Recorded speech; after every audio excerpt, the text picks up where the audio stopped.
এক সাক্ষাৎকারে তাহসান খানকে প্রশ্ন করা হয়েছিল, আবার সংসারী হচ্ছেন কবে, বিয়ে নিয়ে ভাবনা কি।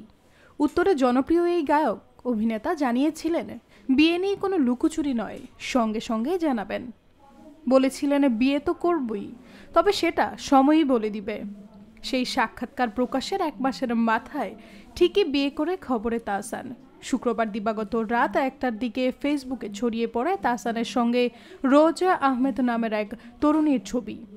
দেখে মনে হয় গায়ে হলুদের ছবি।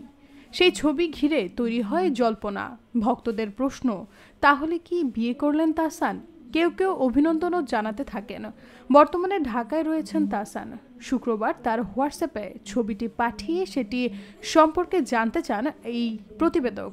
সঙ্গে সঙ্গে তাহসানের উত্তর, আগামীকাল জানাচ্ছি, অর্থাৎ শনিবারের কথা বলবেন। বিয়ে করেছেন কি না তখনও সেটা খোলাসা করলেন না।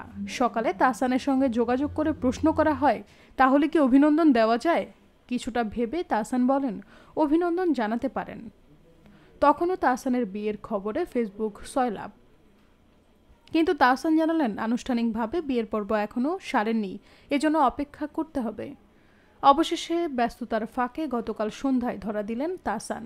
জানালেন, গত শুক্রবার ছিল তাদের গায়ে হলুদ। সে ছবি ভাইরাল হয়েছে। বিয়ের আনুষ্ঠানিকতা সম্পন্ন হয়েছে শনিবার।